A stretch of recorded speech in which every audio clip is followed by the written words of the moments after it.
Hello hello all the aspirants. Welcome to the Rajakarna Academy. ఈరోజు మనం June 11 current affairs discuss చేయబోతున్నాం. Okay, move to the first topic. NASA announces Artemis 3 crew taps US astronauts Italian for mission with SpaceX and Blue Origin moon craft. Okay, ఇక్కడ ఇది ఏ కంటెక్స్ట్లో వచ్చిందండి article? NASA Artemis 3 programme కోసం ఇందులో ఉన్న crew మెంబర్స్ని, okay, US and Italians, ఇందులో ఉన్న crew మెంబర్స్ని అనౌన్స్ చేసింది. ఓకే, ఆర్టికల్ ఏం చెప్తుంది? క్రూ మెంబర్స్ని అనౌన్స్ చేసింది. ఓకే, ఇప్పుడు going in to the topic, మనం ఫస్ట్ ఏం తెలుసుకోవాలి? ఈ ఆర్టిమిస్ 3 ఏంటి? Okay, first question. నెక్స్ట్, ఈ SpaceX and Blue Origin ఏంటి? ఈ SpaceX and Blue Origin అన్నది 2 ఇండివిజువల్ ల్యాండర్ ప్రొవైడర్స్. ఓకే, మనం మూన్ మీద కానీ మార్స్ మీద కానీ వెళ్ళడానికి ల్యాండర్స్ ప్రొవైడ్ చేసే కంపెనీస్ అనమాట. ఓకే, నెక్స్ట్ ఆర్టిమిస్ 3 అంటే ఏంటంటే ఇది part of the Artemis programme. అసలు ఆర్టిమిస్ ప్రోగ్రామ్ అంటే ఏంటి? ఒక long term lunar exploration programme అనమాట. ఈ ప్రోగ్రాంలోని మూన్ యొక్క అట్మాస్ఫియర్, మూన్ యొక్క ఎన్విరాన్మెంట్, మూన్ యొక్క సాయిల్ శాంపిల్స్ ఇవన్నీ స్టడీ చేసి ఫ్యూచర్లో హ్యూమన్ సెటిల్మెంట్స్కి ఎలాంటి అవకాశం ఉంటుంది. ఓకే, ఈ మూన్ కంప్లీట్ స్టడీ చేసి దాని మీద ఒక ఇన్ఫ్రాస్ట్రక్చర్ని ఇంకా వెల్ ఎస్టాబ్లిష్ చేసి అలా మూన్కి కంప్లీట్గా స్టడీ చేయడానికి ఒక లాంగ్ టర్మ్ లోనర్ ఎక్స్ప్లోరేషన్ ప్రోగ్రామే ఈ ఆర్టిమిస్ ప్రోగ్రామ్ అన్నది. ఈ ఆర్టిమిస్ ప్రోగ్రాంలోని ఏంటంటే ఉన్నాయి? ఆర్టిమిస్ 1, ఆర్టిమిస్ 2, ఆర్టిమిస్ 3 ఇలా చాలా ఉన్నాయి. ఇంకోటి ఏంటంటే మార్స్ మీదకి హ్యూమన్స్ని పంపించడము. ఓకే, ఆర్టిమిస్ ప్రోగ్రామ్ యొక్క మెయిన్ ఆబ్జెక్టివ్ ఏంటంటే లాంగ్ టర్మ్ లోనార్ ఎక్స్ప్లోరేషన్. మూన్ని కంప్లీట్గా డిఫరెంట్ ఏరియాస్లో స్టడీ చేస్తూ at the same time Mars మీదకి హ్యూమన్స్ని పంపించడం అనేది దీని యొక్క మెయిన్ ఆబ్జెక్టివ్, ఆర్టిమిస్ ప్రోగ్రామ్ యొక్క మెయిన్ ఆబ్జెక్టివ్. ఇప్పుడు ఆర్టిమిస్ 3 ప్రోగ్రామ్కి వస్తే ఇది 2027కి మూన్ మీదకి ఒక క్రూడ్ మిషన్ పంపించాలి. ఇది ఆర్టిమిస్ 3 యొక్క మెయిన్ ఇంటెన్షన్ అనమాట. ఇప్పుడు ఆర్టికల్లో చూద్దాం. NASA announces Artemis 3 programme crew astronauts with mission SpaceX and Blue Origin moon craft. NASA announces Artemis commander. ఇందులో కమాండర్ ఎవరండి? రాండీ బ్రెస్నిక్ కమాండర్, గుర్తుపెట్టుకోవాలి. పైలట్ ఎవరు? Luca Parmitano, Italian. కమాండర్ ఎవరు? NASA astronaut. Mission specialist Andre Douglas and Frank Lubbe, వీళ్ళు NASA ఆస్ట్రోనట్సే. Next, mission target ఇప్పుడు 2027 లో earth ఆర్బిట్లోని ఈ మిషన్ అనేది లాంచ్ చేయబడుతుంది స్పేస్ ఎక్స్ స్టార్షిప్ ద్వారా. SpaceX Starship and Blue Origin, Blue Moon Mark 2 landers. Already చెప్పుకున్నాం కదా, ఈ స్పేస్ ఎక్స్ అనేది బ్లూ మూన్ అనేది ఏంటి? Lander providers. Okay, part of Artemis programme aims to return humans to moon surface after 50+ years. 50+ years తర్వాత moon మీద return రావడం అనమాట. Next, take away first crewed mission in Artemis programme commercial lunar landers by SpaceX and blue moon origin. ఇప్పుడు మన exam point of లో మనం గుర్తుపెట్టుకోవాల్సింది ఏంటంటే ఈ ఆర్టిమిస్ ప్రోగ్రామ్ అన్నది ఎవరు చేసేది? NASA. First question, NASA programme ఇది ఆర్టిమిస్ ప్రోగ్రామ్ యొక్క మెయిన్ ఆబ్జెక్టివ్ ఏంటి? ఆర్టిమిస్ ప్రోగ్రామ్ మెయిన్ ఆబ్జెక్టివ్ ఏంటంటే ఇది ఒక long term lunar exploration programme. Moon ఏంటంటే కంప్లీట్గా డిఫరెంట్ ఎరేనాస్లోని సాయిల్ కానీ, అట్మాస్ఫియర్ కానీ, దాని యొక్క టెంపరేచర్ కానీ, అట్ ద సేమ్ టైం ఫ్యూచర్లో దాని హ్యూమన్ సెటిల్మెంట్స్ యొక్క పాసిబిలిటీస్ కానీ ఇవన్నీ స్టడీ చేసే ప్రోగ్రామ్ ఏంటి? Artemis programme. ఇందులో ఆర్టిమిస్ ప్రోగ్రామ్లో 1, 2, 3, 4, 5 ఇలా ఉంటాయి. ఇందులో ఆర్టిమిస్ 3 అనేది ఇప్పుడు ప్రజెంట్ నాసా చేస్తుంది బై 2027కి. ఓకేనా? At the same time Mars మీదకి హ్యూమన్స్ పంపించడం అనేది ఇంకొక ఆబ్జెక్టివ్ ఇది. ఇందులో ఈ ఈ కారణంలోనే ఈ కమాండర్ పేరు గుర్తుపెట్టుకోవాలి, పైలట్ పేరు గుర్తుపెట్టుకోవాలి. ఓకే, వీళ్ళందరూ క్రూ మెంబర్స్ అనమాట. ఇయర్ కింద 2027 అది గుర్తుపెట్టుకోండి. ఇప్పుడు క్వశ్చన్ చూద్దాం. Who has been selected as commander of the Artemis 3 mission announced by NASA? ఎవరు? Randy Bresnik. చూడండి, commander Randy Bresnik. Next topic, a new phase in India Nepal relations. A new phase. India Nepal relations అన్నది లేటెస్ట్గా current ఇష్యూస్లోని important topic అవుతుంది. ఎందుకంటే India at the same time Nepal రెండు countries కూడా మా యొక్క బయలాటరల్ రిలేషన్స్లో ఎటువంటి కంట్రీ కూడా మీడియేటింగ్ చేయాల్సిన అవసరం లేదు. అంటే ఏంటంటే వాళ్ళు థర్డ్ పార్టీగా ఇన్వాల్వ్ అయ్యి మా ఇష్యూస్ని ఏమి సాల్వ్ చేయాల్సిన పని లేదు, మాకు మేము సాల్వ్ చేసుకోగలము, సో మాకు ఇంటర్మీడియట్ అనేది అవసరం లేదు అని చెప్పి రెండు కంట్రీస్ స్ట్రాంగ్గా ఇష్యూ చేసినాయి. ఓకే, దీనిలో చూసుకుంటే ఒక ల్యాండ్ మార్క్ ట్రీటీ ఏంటంటే treaty of piece and friendship 1950. Okay, ఈ ట్రీటీ ప్రకారం ఏంటంటే మన మధ్య ఏవైతే బయలాటరల్ రిలేషన్స్ ఉన్నాయో నేపాల్ అండ్ ఇండియా మధ్యన ఈ రెండు సామరస్యంగా కూర్చొని ఈ రెండు కంట్రీస్ తెలుసుకోవాలి. ఇది దీని యొక్క concept, treaty of piece and. ఇప్పుడు ఈ కంటెక్స్ట్లోని నేపాల్ ఇండియా రిలేషన్స్ కంటెక్స్ట్లోని మనం ఇంకొన్ని ఇంపార్టెంట్ పాయింట్స్ చూసుకుందాం. ఏంటంటే ఇండియా అన్నది నేపాల్ యొక్క largest trading partner. Important point గుర్తుపెట్టుకోండి. ఇండియా అనేది నేపాల్ యొక్క లార్జెస్ట్ ట్రేడింగ్ పార్ట్నర్. ఓకే, ఇప్పుడు ఇండియా నేపాల్కి ఏంటంటే ఎక్స్పోర్ట్ చేస్తుంది? పెట్రోలియం ప్రొడక్ట్స్, మిషనరీ ఇలా ఇండియా కొన్ని ఎక్స్పోర్ట్స్ చేస్తుంది. ఇంపోర్ట్స్ ఏంటంటే అంటే నేపాల్ నుంచి ఇండియా ఇంపోర్ట్ చేసుకునేది అగ్రి ప్రోడక్ట్స్, టీ, హ్యాండీక్రాఫ్ట్స్ ఇలా అన్నమాట. ఇంకా చూసుకుంటే మనకి hydro electricity power generation plus cultural ties ఈ రెండింటిలో నేపాల్ ఇండియా రిలేషన్ చాలా స్ట్రాంగ్గా ఉంటుంది. ఇంకా ఎలాంటివి ఉన్నాయంటే ఇప్పుడు ఇండియా నేపాల్ రిలేషన్స్లో సూర్యకిరణ్ మిలిటరీ ఎక్సైజ్ అనేది ఏ కంట్రీస్ మధ్యలో జరుగుతుందంటే ఇండియా అండ్ నేపాల్ మధ్యలో జరుగుతుంది. ఈ పాయింట్స్ అన్ని గుర్తుపెట్టుకోవాలండి ఎగ్జామ్ పాయింట్ ఆఫ్ వ్యూ, ఎందుకంటే ఇప్పుడు ఇవి కరెంట్లో ఉన్నాయి కాబట్టి. ఇంకా ఇంకా ఏం చెప్పొచ్చు, ఇండియా నేపాల్ బార్డర్ ఇష్యూస్ ఎక్కడ ఉన్నాయి, కలాపాని అండ్ లిపు లేక్ ఇలాంటి బార్డర్ ఇష్యూస్ కొన్ని ఉన్నాయి. ఓకే, అండ్ రీసెంట్గా ఏంటంటే 2 అప్డేట్స్ ఏంటంటే జాయింట్ ఫీల్డ్ సర్వే అని పెట్టారు. రెండు కంట్రీస్ కలిపి India plus Nepal joint field survey అని ఎస్టాబ్లిష్ చేశారు. ఈ జాయింట్ ఫీల్డ్ సర్వే ఏం చేస్తుందంటే బార్డర్ ఏరియాస్ని రీసర్వే చేసి ఫిక్సేషన్ కోసం ఈ జాయింట్ ఫీల్డ్ సర్వే రెండు కంట్రీస్ కలిపి పెట్టుకున్నాయి అనమాట బార్డర్ ఏరియాలో. నెక్స్ట్ ఇంకొకటి ఏంటంటే ఎంఓయూ రాసుకున్నాయి. ఏంటంటే అంటే డిజిటల్ ఇండియా భాషిని అంటే మనం ఆల్రెడీ ఒక ముందు కరెంట్ అఫైర్స్లో చెప్పుకున్నాము. ఇది ఏంటంటే AI voice chatbot. Okay, MoU దేనికి మధ్యన డిజిటల్ ఇండియా భాషినికి at the same time Kathmandu యూనివర్సిటీకి. ఓకే, ఈ ఎంఓయూ ప్రకారం ఏంటంటే ఇది ఏఐ వాయిస్ చాట్బోట్ కదా, అంటే రీజనల్ లోకల్ లాంగ్వేజ్ ఏమున్నాయో అవి విత్ వాయిస్తోనే ట్రాన్స్లేషన్ చేస్తుంటుంది అనమాట. ఇది ఈ ఏఐ చాట్బోట్ టూల్ యొక్క స్పెషాలిటీ. నెక్స్ట్ ఇప్పుడు ఆర్టికల్లో చూద్దాము. ఆర్టికల్ చూసుకుంటే Nepal FM Shishir Khanal visited New Delhi. Okay, Nepal finance minister న్యూఢిల్లీని విజిట్ చేయడం జరిగింది. Most important part and closest neighbour మన Nepal. Okay, objective transform civilizational bond into modern development oriental partnership. Joint field survey ఇందాక చెప్పాను కదండి, ఇది ప్రపోజ్ చేశారు. ఇప్పుడు రీసెంట్ న్యూఢిల్లీ మీటింగ్లో ఎవరు వాళ్ళ ఫైనాన్స్ మినిస్టర్ మన న్యూఢిల్లీ విజిట్ చేసేటప్పుడు ఈ జాయింట్ ఫీల్డ్ సర్వే టీమ్స్ అనేది ప్రపోజ్ చేశారు. ఈ జాయింట్ ఫీల్డ్ సర్వే అనేది కంప్లీట్గా బార్డర్ ఏరియాని రీసర్వే చేయడానికి. MoU exchange between digital India Bhashini and Kathmandu for voice first translation platform. చాలా ఇంపార్టెంట్ పాయింట్ గుర్తుపెట్టుకోండి. 72 health facilities, cultural exchange, earthquake reconstruction programme, India Nepal mutual legal assistance programme, ఇవన్నీ common. Okay, ఈ కంటెక్స్ట్లో ఏంటంటే మీరు గుర్తుపెట్టుకోవాల్సింది ఏంటి, ఇండియా నేపాల్ యొక్క రిలేషన్ ఎకనామికల్గా ఎలా ఉంది, పొలిటికల్గా ఎలా ఉంది, అంటే మిలిటరీ పరంగా ఉంది. For example Suryakiran military exercise ఏ కంట్రీస్ మధ్యలో జరగవచ్చు అని అడగచ్చు. ఇంకోటి అంటే బార్డర్ ఏరియాస్ కలాపాని, లిపులేకు ఇలాంటి ఏరియాస్ ఏ కంట్రీస్ మధ్యలోని కన్ఫ్లిక్టెడ్ ఏరియాస్ కింద ఉన్నాయి. ఓకే, కన్ఫ్లిక్టెడ్ ఏరియాస్ కింద ఏ కంట్రీస్ మధ్యలో ఉన్నాయి. ఇంకోటి ఏంటంటే ఇప్పుడు లుంబిని చూసుకున్నాం అనుకోండి, బర్త్ ఆఫ్ గౌతమ్ బుద్ధ, దీని యొక్క ఇంపార్టెన్స్ ఒకటి ఉంటుంది. ఇలా ఏంటంటే ఇండియా యొక్క నేపాల్ రిలేషన్స్ ప్రతి కార్నర్లో మీరు తెలుసుకోవాలి. నెక్స్ట్ క్వశ్చన్ దీని మీద, Nepal foreign minister Shishir Khanal visited New Delhi on which date? ఏ డేట్ అండి? June 5th to 7th 2026. Okay, B. Next question, securing India against the threat of మెథోకాల్ప్స్ threat Claude Mythos AI model by Anthropic. ఇక్కడ కంప్లీట్గా డిఫరెంట్ టెర్మినాలజీ అండి. Claude Mythos ఇది ఏంటంటే Anthropic company యొక్క AI model. చూడండి జాగ్రత్తగా ఉండండి. క్లౌడ్ మెథోస్ అనేది ఏంటంటే ఆంథ్రోపిక్ అంటే ఇది యుఎస్ కంపెనీ ఆర్టిఫిషియల్ ఇంటెలిజెన్స్ మీద ఏఐ మోడల్స్ జనరేట్ చేసే యుఎస్ కంపెనీ ఆంథ్రోపిక్ అనేది. ఈ ఆంథ్రోపిక్ ఒక ఏఐ మోడల్ని జనరేట్ చేసింది. దేనికి అంటే సైబర్ సెక్యూరిటీకి. దేనికంటే సైబర్ సెక్యూరిటీ కోసం. అదేంటి క్లౌడ్ మెథోస్ అంటే ఫర్ ఎగ్జాంపుల్ ఇప్పుడు చాట్ జీపీటీ, జెమినీ, పర్ప్లెక్సిటీ ఎలా ఉన్నా ఇది ఏంటంటే ఇది ఒక ఆర్టిఫిషియల్ ఇంటెలిజెన్స్ మోడల్ అనమాట క్లౌడ్ మెథోస్ అనేది. ఇప్పుడు నెక్స్ట్ చూద్దాం, మెథోకాల్ప్స్ అంటే ఏంటంటే ఇది ఒక టర్మ్. ఈ టర్మ్ యొక్క మీనింగ్ ఏంటంటే మెథోకాల్ప్స్ అనేది ఫ్యూచర్లోని ఈ ఆర్టిఫిషియల్ జనరేటెడ్ మోడల్స్ ఏవైతే ఉన్నాయో ఇవి beyond the human cyber attacks ఎలా చేయగలవు, ఎలా చేస్తాయి అనేసి డిస్క్రైబ్ చేసే టర్మ్ ఇది మెథోకాల్ప్స్. క్లౌడీ మెథోస్ అనేది ఏంటి, ఆర్టిఫిషియల్ ఏఐ మోడల్. ఇది దేనికి సైబర్ సెక్యూరిటీ. ఇది గుర్తుపెట్టుకుంటే చాలా ఇంపార్టెంట్. ఇప్పుడు ఆర్టికల్లో చూద్దాం. That Claude Mythos AI model by Anthropic అంటే యుఎస్ కంపెనీ అని చెప్పుకున్నాం కదా.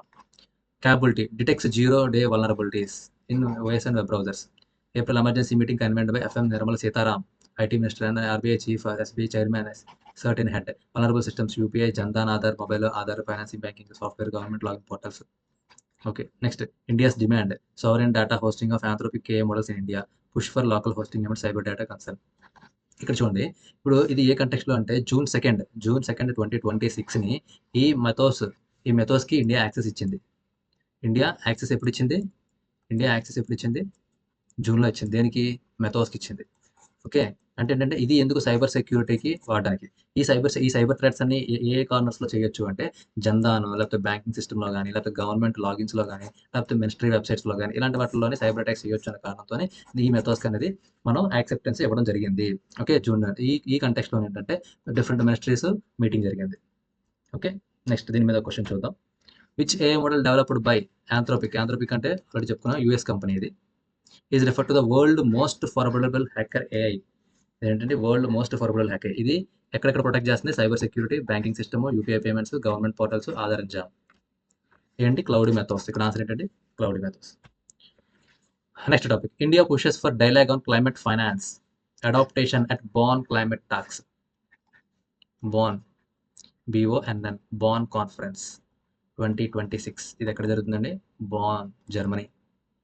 జర్మనీ. ఓకేనా. ఇది యాన్యువల్ కాన్ఫరెన్స్. ఇది ప్రతి ఇయర్ జరిగే కాన్ఫరెన్స్. దీన్ని ఎవరు కండక్ట్ చేస్తారంటే యుఎన్సిసిసి. ఇది ఫుల్ ఫామ్ గుర్తుపెట్టుకోండి. డైరెక్ట్గా ఆబ్జెక్ట్ క్వశ్చన్ మనకు వచ్చేది. యుఎన్సిసిసి అంటే United nations. UNFCCC UNFCCC United nations framework convention on climate change. మళ్ళీ గుర్తుపెట్టుకోండి. యుఎన్ఎఫ్సిసిసి ఈ కాన్ఫరెన్స్ కండక్ట్ చేస్తుంది ఇయర్లీ వన్స్. దీని ఫుల్ ఫామ్ ఏంటి? United nations framework convention on climate change. Okay.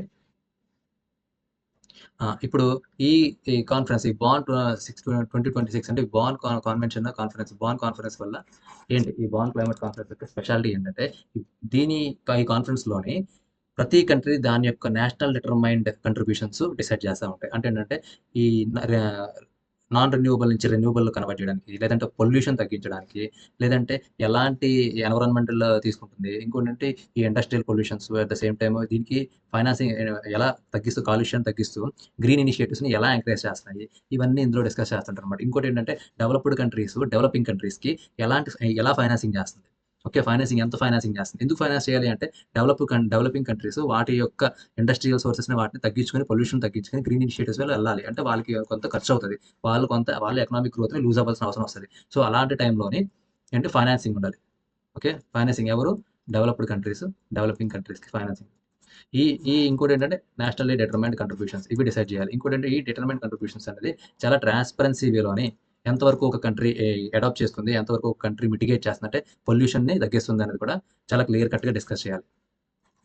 ఇంకా ఎనర్జీ ట్రాన్సిషన్ అంటే ఫ్యూయల్స్ ఇయన్నీ కాకుండా అవి ఎలక్ట్రానిక్స్‌లోకి, గ్రీన్ హైడ్రోజన్‌లోకి ఎంతవరకు కన్వర్ట్ చేస్తుంది. ఓకే. ఇయన్ని టాపిక్స్ మనం ఎక్కడ డిస్కస్ చేస్తాం? బాన్ కాన్ఫరెన్స్‌లో డిస్కస్ చేస్తాం. ఓకే. ఈ కంటెక్స్ట్‌లోని బాన్ 2026 గురించి చూద్దాం. India pushes dialogue on climate finance. Climate finance అంటే చెప్పుకున్నాం కదండీ! ఇప్పుడు డెవలపింగ్ కంట్రీస్ దాని యొక్క ఎకనామిక్ గ్రోత్‌ని లూజ్ అయిపోతూ, ఓకే. పొల్యూషన్ తగ్గించుకుంటూ, ఎకో ఫ్రెండ్లీ ఇనిషియేటివ్స్ తీసుకోవడానికి, దానికి అయ్యే ఖర్చు, ఎకనామిక్ గ్రోత్ తగ్గిపోవడానికి ఆల్రెడీ డెవలప్డ్ అయిన కంట్రీస్ వీటికి ఎంతో కొంత ఫైనాన్స్‌గా సపోర్ట్ చేయాలి. Okay. Bonn climate conference 2026 in Germany. గుర్తుపెట్టుకోవాలండి. Important point. డైలాగ్ దేని మీద? Climate finance and adaptation. India demands developed countries fulfill obligations. Paris Agreement shall provide financial resources for both mitigation and adoption. ఈ financial resources లేకపోతే developing countries అవి steps తీసుకోలేవు. ఎందుకు? Eco friendly ఇనిషియేటివ్స్ని introduce చేయడానికి. Coalitions led by India and Bolivia. Okay. ఇది ఎవరు lead చేస్తున్నారు? India and Bolivia. India termed NCG from COP29 Baku as grossly inadequate. I watched criticized loan-based financial over grants. Budget $40 billion by annually. Urgent triple public adaptation finance ఎంత? 120 billion by 2035. ఇది ఒక target దీని మీద. India draw red line on new climate obligations, demands focus on acquitted bond sets turn on COP 30 billion Brazil. Okay. ఇందులో మన points గుర్తుపెట్టుకోవాల్సింది ఏంటంటే బాన్ climate కాన్ఫరెన్స్‌లోని ఇది ఎవరు కండక్ట్ చేశారంటే యుఎన్ఎఫ్సిసిసి. దీని యొక్క ఫుల్ ఫామ్ ఏంటి? ఇంకోటి ఏంటంటే ఇది ఎక్కడ జరుగుతుంది? బాన్ కన్వెన్షన్ బాన్‌లో జరుగుతుంది. దీని యొక్క ఇప్పుడు ప్రెజెంట్ డిస్కస్ చేసేవేంటి? క్లైమేట్ ఫైనాన్సింగ్, దాని adaptation, climate equity. Okay. Main ఇప్పుడు ఈ 2026లో ఏంటంటే క్లైమేట్ ఫైనాన్స్ ప్లస్ అడాప్టేషన్ ఇది మెయిన్ కాన్సెప్ట్ డిస్కస్ చేయబోతున్నారు. ఓకే. నెక్స్ట్ ప్రీవియస్‌గా మనం ఏంటంటే ప్యారిస్ అగ్రీమెంట్‌లో గాని, లేదంటే డిఫరెంట్ ఎన్విరాన్మెంటల్ కన్వెన్షన్స్ గాని, మీటింగ్స్‌లో గాని తీసుకున్న కూడా రివైజ్ చేయడం జరుగుతుంది. దీన్ని ఎవరు లీడ్ చేస్తున్నారు? ఇండియా అండ్ బొలివియా లీడ్ చేస్తుంది. ఇక టార్గెట్ ఏంటంటే $120 బిలియన్ యాన్యువల్లీ బై 2035కి ఫైనాన్స్ చేయాలి. ఇవి ఇంపార్టెంట్ పాయింట్స్. ఎగ్జామ్ మోడ్‌లో క్వెషన్ చూద్దాం. The Bonn climate conference 2026 held in which city in Germany? Okay. Bonn. Next topic Munnar wildlife division records new additions to regional checklist in faunal survey. Munnar faunal అంటే ఏంటండి? Flora and fauna. Flora అంటే plants, okay, plants varieties. Fauna అంటే ఏంటి? Fauna అంటే wildlife, birds, reptiles, ఇవన్నీ fauna. Flora అంటే plants. Okay, ఇక్కడ article ఏం చెప్తుంది? Munnar wildlife division records new additions. New additions అంటే కొత్త కొత్త స్పీసీస్. ఏ స్పీసీస్? Fauna species. కొత్త కొత్త ఫౌనా స్పీసీస్ అనేది ఈ మున్నార్ లిస్ట్లో యాడ్ అవ్వడం జరిగింది. అవి ఏంటంటే స్పీసెస్ చూద్దాం. ఆ స్పీసెస్కి వెళ్ళే ముందు మున్నార్ గురించి ముందు మాట్లాడుకుందాం. మున్నార్ మున్నార్ ఏంటిది? One of the major hill station. One of the major hill station in Kerala. ఓకేనా? మున్నార్ అనేది one of the major hill station Kerala. దీని యొక్క ఇంపార్టెన్స్ ఏంటంటే ఇది బయోడైవర్సిటీ ఆఫ్ వెస్ట్రన్ ఘాట్స్. దీని లొకేషన్ ఎక్కడ? Western Ghats. Okay, Idukki district, Idukki Kerala, western Ghats. ఇది బయోడైవర్సిటీ హాట్స్పాట్ అనమాట మున్నార్ కూడా. ఇందులోనే ఎరువికులం నేషనల్ పార్క్. ఇది first national park in Kerala. ఇందులో నీలగిరి థార్ మెయిన్ స్పీసీ అండి. ఓకే, ఇవన్నీ చూసుకుంటే ఏంటంటే మనం మున్నార్ గురించి చెప్పుకునేది. నెక్స్ట్ ఇప్పుడు ఆర్టికల్లోకి వెళ్తే Munnar wildlife division records new addition to regional checklist faunal survey. 24 new species, 24 new species documented in Munnar wildlife Idukki Kerala. ఇది ఎవరెవరు? ఫారెస్ట్ డిపార్ట్మెంట్, ఇంకోటి త్రవణ్కోర్ సొసైటీ. ఈ రెండు కలిపి బర్డ్స్, అందులో 24లోని బర్డ్స్ 11, బటర్ఫ్లైస్ 8, ఓడోనాట్స్ 5. ఓకే, ఇవన్నీ న్యూ స్పీసెస్ ఇక్కడ ఇచ్చామండి. హాక్ ఔల్, బ్యారెల్ బోర్డ్నిక్, red munia, Richard's pipit, Jerdon's, mottled wood owl, baya weaver, golden headed.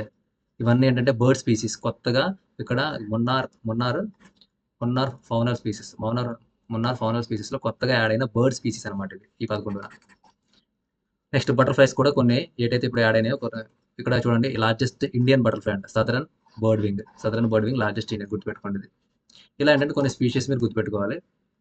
Next updated checklist Nilgiri wood highlights. Next Nilgiri wood pigeon and steppe eagle and Indian grey blue recorded. Okay, ఏటైతే ఉన్నాయో endanger species, లేకపోతే critical endanger species కానీ, లేకపోతే vulnerable species కానీ కొన్ని ఏవైతే ఉన్నాయో ఆ స్పీసెస్ అనేవి మనం గుర్తుపెట్టుకోవాలి. ఇప్పుడు western Ghats biodiversity checklist enriched. Eravikulam national park, Pampadum shola national forest. ఇక్కడ దీని యొక్క ఫేమస్ ఏంటంటే షోలా ఫారెస్ట్ ఉంటుంది, గ్రాస్ ల్యాండ్స్ ఉంటాయి.